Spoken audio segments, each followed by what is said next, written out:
Greetings and welcome to part 4 in my theme and variation series. Today we're going to be checking out technique and articulations as a means of getting different expressions of the same lick. Should be fun. Make music go time.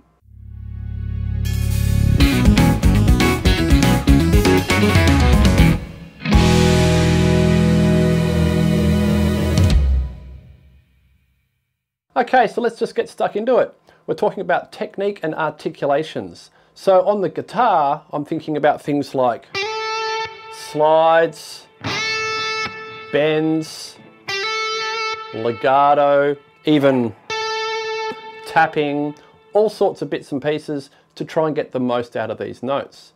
So today's not so much about changing the notes or the formation of the lick itself, it's changing the way we play it or the way we express it.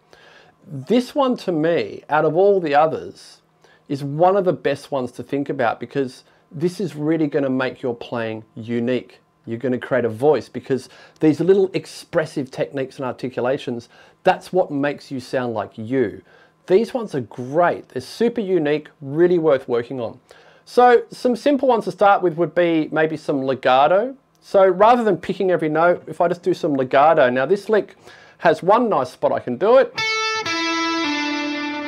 I can do a nice pull off down to that D note. That's a very subtle difference. Everything picked, bit of legato. So the interesting thing is with legato sometimes is that doesn't sound hugely different, but there is a difference in that D note is a little softer, doesn't have the same pick attack.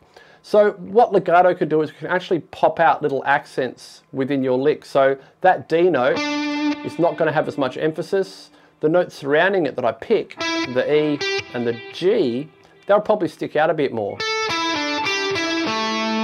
Particularly for me, that G. That pops out a bit more just because the D note was a bit softer before it. So that's pretty cool. Now, just sitting on legato, there's so much I can do. The lick I've got at the moment, I'm playing it in this position. If I start moving some of these notes around to different spots on the guitar, I'm going to open up new legato possibilities. So if we look at the first two notes, I've got an A and an E. Now it's nice and easy to play on two strings. If I get stretchy fingers, I might be able to reach my E note down here on the B string. So instead of playing, now I'm going to reach down there. That's a bit of a stretch, but I can do a pull off now. So that's pretty cool. So I'm now going to have, so I've just used that one in the beginning there. So I like that because that's giving me a subtle E note. Then I'm getting an accent on that D because of the pick, playing the old notes the same way. Now, listen, I'm not going to go through every single possible combination of all this stuff because the video would be like hours long, but I'm going to give you some little ideas as to things you can experiment with on your own instrument. So we've got a little legato move here. I like that. I could have kept the E. Notice I went back to the old E there. I could have kept that E down on the B string and done another pull off from the G. So I could have gone, there's my pull off, and skipped the string down to the low A note. So that's giving me something new. I quite like that.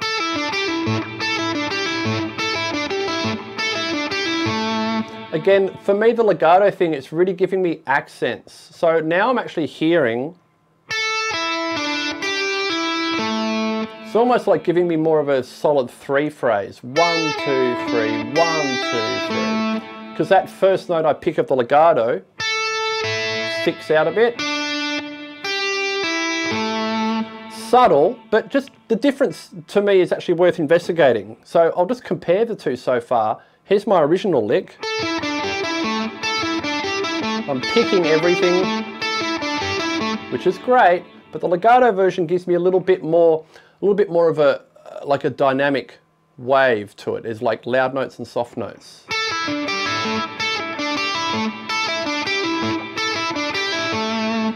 To me, that has a little bit more life to it. It's not so static, but sometimes you want that static dynamic of everything picked. I'm pretty partial to legato though. I really like that one. So we could keep going with this. There's so many different ways we could apply legato to this lick, but let's just leave it at legato is a really great option to throw into your licks. It's really about the dynamics for me, those like accented picked notes and the smoother legato notes. So legato's a ripper. What else could we try? Let's have a look at sliding. So on the guitar, sliding is one of the most awesome techniques for two reasons. One, it's actually really easy, but the second one is it's quite a unique sound. When I do a slide on a guitar, but I'm actually getting all these little chromatic notes in between. Not many other instruments can do that, especially with the ease that a guitar can. So when we've got such a unique sounding technique, we probably should lean into it a bit, because it's really, that's part of the essence of guitar playing, is these unique techniques. So let's just look at the lick we've got. There it is, same lick as before. Now, the way I'm currently playing it on the guitar with my fingering, there's a couple of slides available, but let's just start with some simple ones. Like the first slide I have available really is between my E and my D. So I could now slide to my D and finish the lick the same.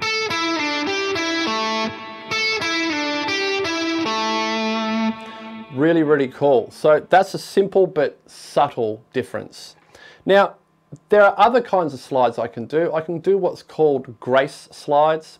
Grace slides are where you are trying to play like the first note, A, but instead of just hitting the A, I really quickly slide into the A note from either above or below. So I'm just going to show you that one. I'll do that from the G that we use in the lick anyway. Kind of makes sense to use the same notes. And I'm going to really quickly slide up to my A. That's really cool. It's just a nice way to get into the lick.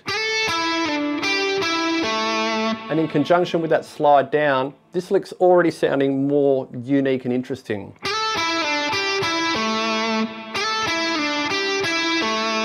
Again, just to compare, here's the lick picking every note, no tricks. Couple of slides.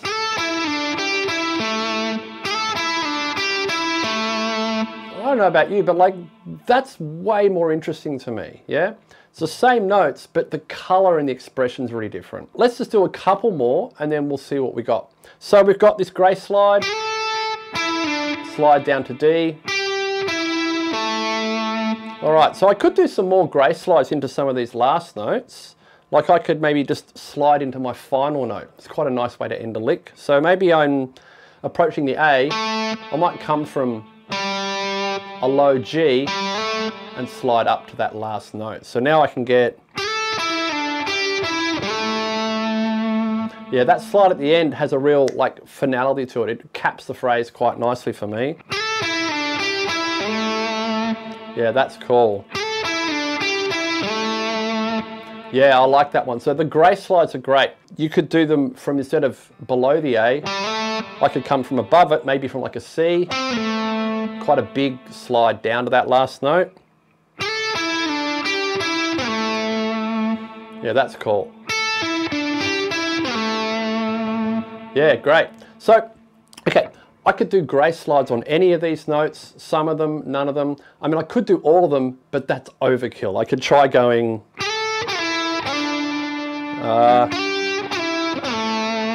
yeah, it's a little bit too much.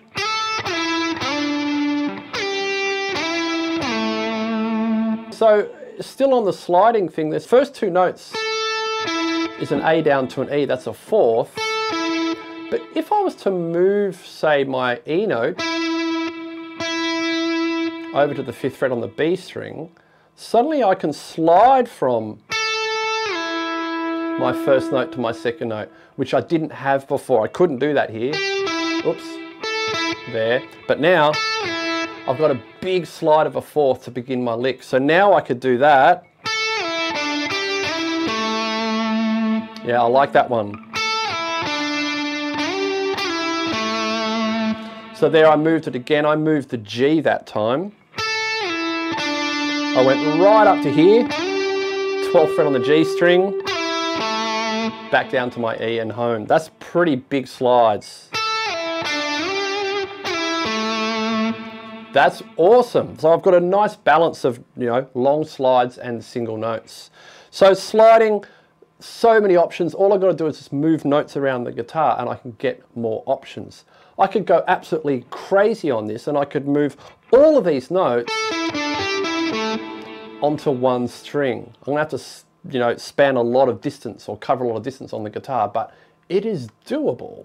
I could take my A up here on the G string, slide down to my E, take the E down to the D up to the G, G down to E, the E all the way down to a low A. This is getting a bit ridiculous, but hey, it's worth checking out. So I can go epic slidey riff. That's pretty wild. Sliding, really, really awesome. Worth checking out. So moving these notes around, the more you do this stuff, you'll get better at it. I'm actually going to do an entire video on fretboard navigation and like how to find new ways or new positions for old notes. So you can find the patterns, find notes, shapes, super quick. So that's pretty cool with sliding. Now, what have we done? We've got some legato, we've got some sliding. What's the other big technique that guitar players do? Bending. Awesome. So bending's an absolute ripper. We've all heard them, we've all probably done them, but let's see if we can put some bending into our lick. So maybe the first one I could do, similar to the slide, I slid from G up to my opening note A. I could bend that G up to my opening note A and then continue the rest of my lick. So now I could get something like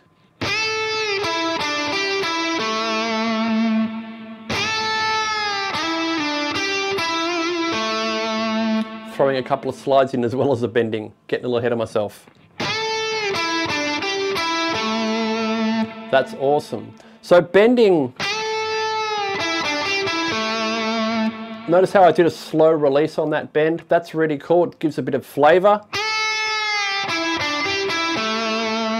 I could do it without that release. A little bit trickier. So loads of different ways to get the bending happening, but let's have a look at some other options. What else have I got here? Oh, I've got an absolute ripper I just think I found. I could do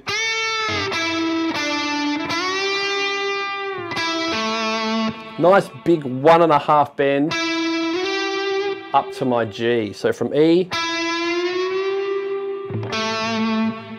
I call that the Dave Gilmour bend because he famously did a bunch of those 1.5 bends in the opening solo to Shine on Your Crazy Diamond, which is like one of my all-time favorite guitar solos ever.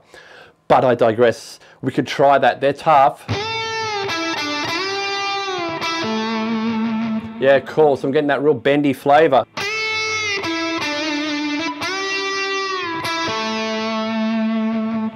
Awesome. So many options. I can't go through them all, but I'm just looking at, well, what notes could I bend to, right? So I've got my opening note. I could bend up to the E from the D. So maybe like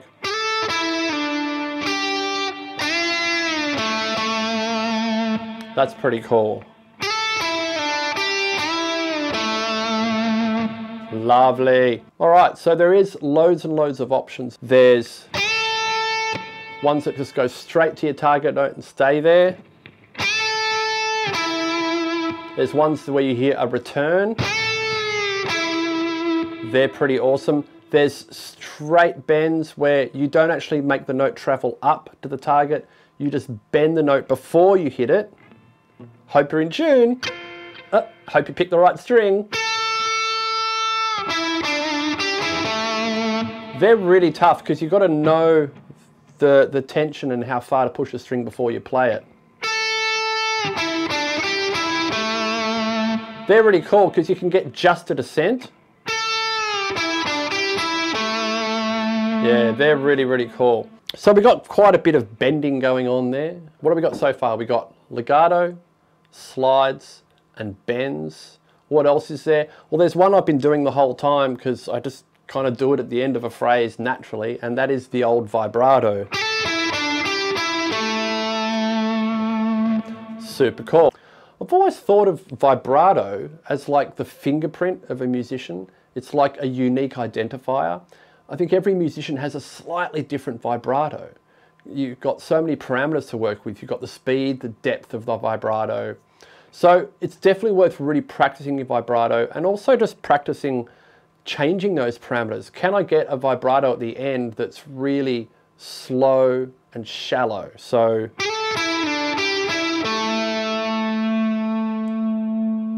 really subtle. Could I just make it fast and shallow? That's cool, it's got a different energy. And I can make the vibrato deeper or maybe pull the note a bit further out. Yeah, that's pretty wild. So I can change the speed and the depth of the vibrato. I can also do that during the vibrato, really cool. If I start like slow and shallow and get faster and deeper as I go on that last note.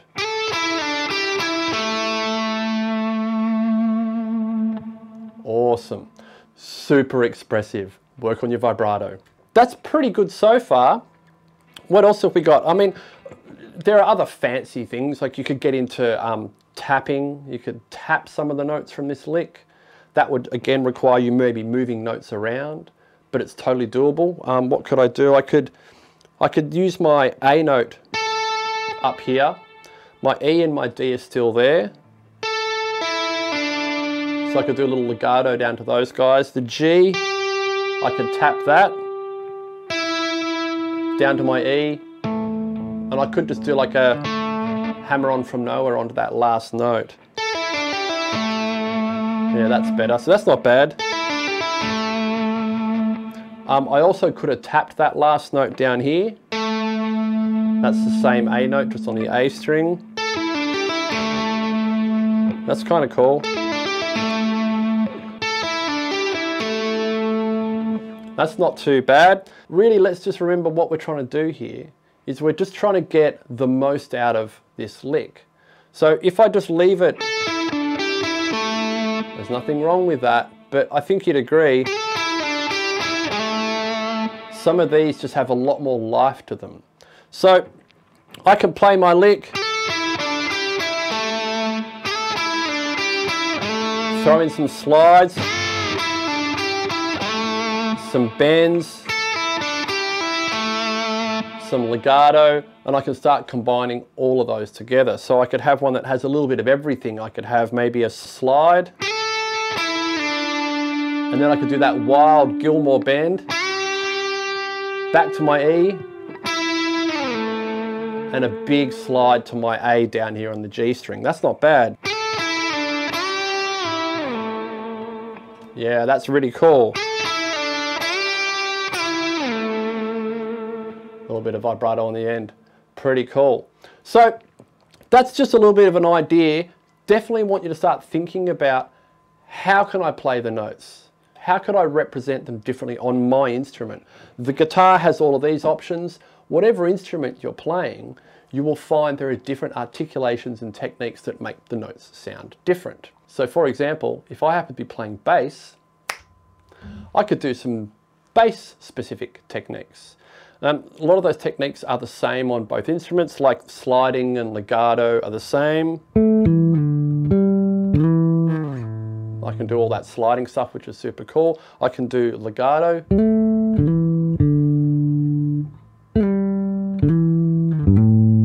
So that's pretty cool. What have I got on bass that's unique? Well, a lot of guitar players do this nowadays, but originally people just did this on bass. I've got the old. So I've got the old slap and pop I could do.